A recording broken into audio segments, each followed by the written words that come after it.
받아야 하는, 또 깨달아야 하는, 믿어야 하는 귀한 신령한 은혜가 있는 줄을 믿사오니 하늘문을 활짝 여시고 저희들에게 그 필요한 은혜를 부어 주시옵소서.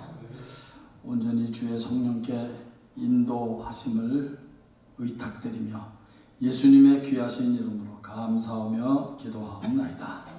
아멘.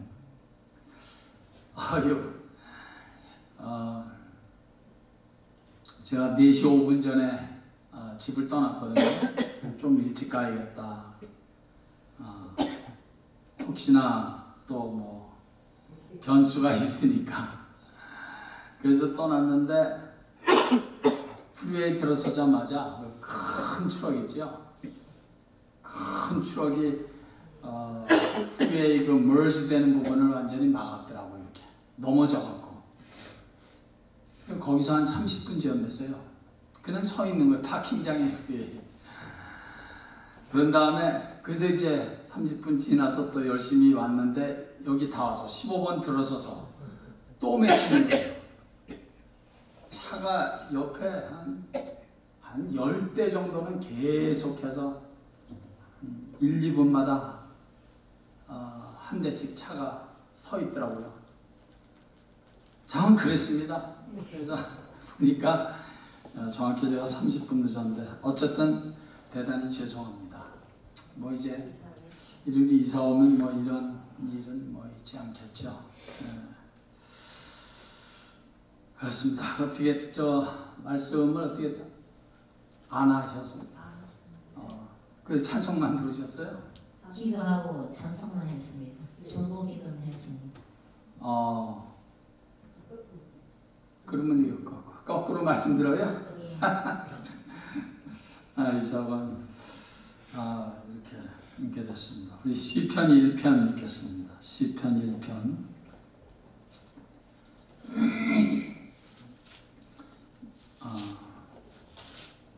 시편 1편 1절서부터 6절 읽겠습니다.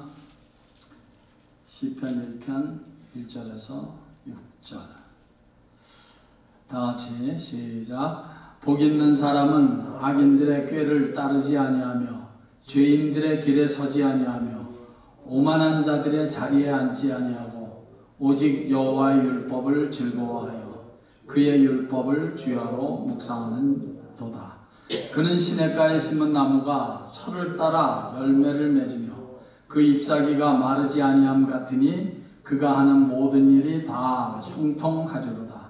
악인들은 그렇지 아니하며 오직 바람에 나는 겨와 같도다. 그러므로 악인들은 심판을 견디지 못하며 죄인들이 의인들의 모임에 들지 못하리로다. 무릇 의인들의 길은 여호와께서 인정하시나 악인들의 길은 망하리로다. 아멘. 시편을 읽어보신 분들은 다 느꼈으리라고 생각이 됩니다만은 시편의 그 기자들은 시편을 통해서 저들도 다 우리와 똑같은 나와 똑같은 사람들이구나 하는 것을 볼 수가 있어야 합니다. 시편을 읽다 보면 원망하는 말이 있습니까? 없습니까? 원망 참 많이 합니다. 탄식하는 말 굉장히 많습니다. 물론 좋은 은혜가 되는 좋은 말도 많이 있지만 땡깡도 부리고 원망하고 좌절하고 낙심하고 하나님이 어느 때까지니까 뭐 거의 원망 아닙니까? 막 낙심 좌절하는 그런 인간적인 연약한 모습이 그대로 시편에 드러나 있습니다. 많은 분들이요 성경은 그저 좋은 말만 있는 줄 알아요. 근데 그렇지 않습니다. 이렇게 좌절하고 낙심하고 원망하고 때로는 불신하고 그런 말들이 적나하게 기록되어 있습니다. 그런데 사실은 그것이 시편의 파워고 성경의 파워입니다. 성경은 절대로 위인전 같은, 또 이렇게 사람들이 자기 자서전 같은 거 쓰잖아요. 그런 거 쓰면은 어떻습니까? 다 미화시키죠, 사람을. 그러니까 뭐 전두환이 같은 친구도 자기에 관한 책을 펼 때는 아주 뭐 주위에서 이렇게 해갖고 아주 사람을 미화시킵니다. 아주 위인 중에 한 사람이 되는 거죠. 근데 성경은 그런 책이 아닙니다. 근데 성경을 이런 위인전 같은 그런 것으로 오해하는 분이 있으시더라고요. 그렇지 않습니다. 성경은요, 인간의 그 연약한 부분들, 인간의 못된 부분들, 어리석은 부분들, 이런 부분들을 아주 적나하게 예리하게 지적합니다. 만약에 성경이 위인전 같은 그 형식으로 이렇게 좋게만 사람을 미화시킨다면 다윗 같은 인물의 그 시부 아닙니까? 자기 부하 우리아의 아내를 범한, 그것도 모자라서 그걸 숨기기 위해서, 임신한 사실을 숨기기 위해서 우리아를 들어오게 해서, 근데 이 우리아가 너무 충직한 부하니까 전쟁터에서 돌아왔는데 자기 와이프랑 동침을 안 하는 거예요. 그 실패했죠, 다윗의 그 잔꾀가. 그러니까 저 멀리 전쟁터에 최전선에 보내서 결국은 죽이지 않습니까? 살인했죠, 간음했죠. 세상에 그렇게 나쁜 놈이 어딨습니까? 그건 정말 나쁜 놈이죠. 근데 성경은 그런 다윗의 치부를 예리하게 정나하게 기록하고 있다는 사실입니다. 왜 그럴까요? 왜? 단순히 뭐 다윗의 치부를 기록하기 위해서입니까? 아니에요. 그게 인간이다, 그런 얘기죠. 인간이 다 그렇다. 그래서 우리는 절대로 사람을 미화해서는 안 됩니다. 이제 뭐 다른 종교 얘기를 해서 좀 그렇습니다만은, 천주교에서는 소위 이제 성인, 성자라 그러나요? 성인, 그런 게 있어요. 몇백 명이 있지 않습니까? 그 사람들을 성인시해서 뭐 그냥 사진 붙여놓고 그림 붙여놓고 뭐 그런 일들을 많이 하지 않습니까?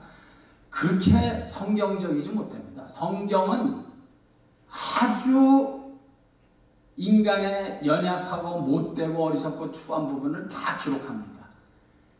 그래서 뭘 말하고자 함입니까?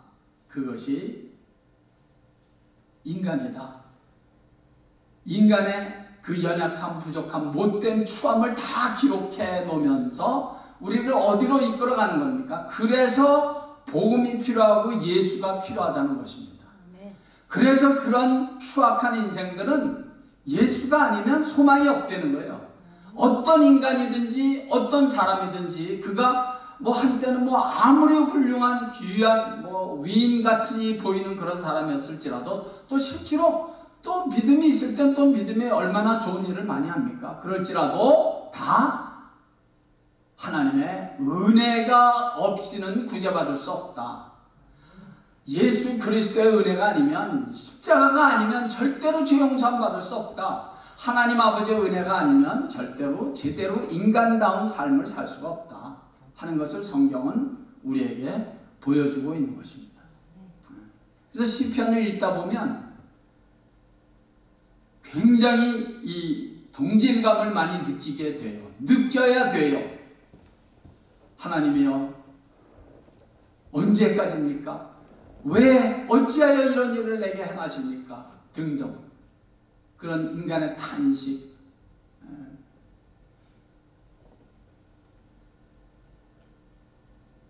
그래서 시편을 읽으면 시편을 통해서 굉장히 우리의 그 아이덴티티를 찾아볼 수 있습니다. 동질감을 느끼고 그도 역시 나와 똑같은 연약한 인생이구나.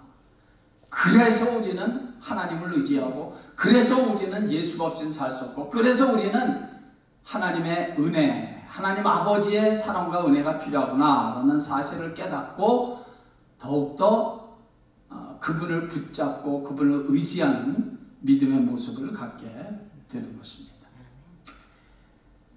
우리가 신앙생활을 바로 하기 위해서는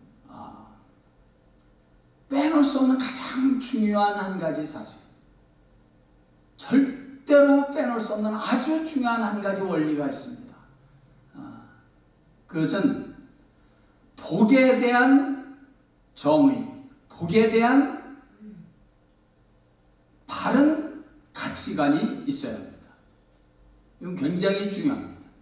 그래서 시편 기자는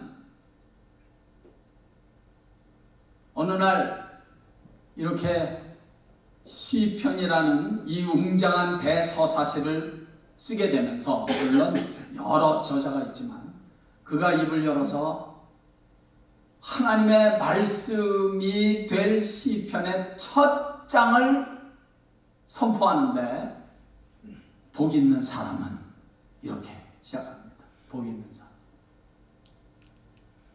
복에 대한 분명한 가치관, 복에 대한 분명한 정의가 되어 있지 않으면 신앙생활을 하는데, 믿음 생활을 하는데 굉장히 피곤해집니다. 그리고 처음부터 방향을 잘못 가게 됩니다. 똑바로 가야 될 텐데, 복에 대한 개념이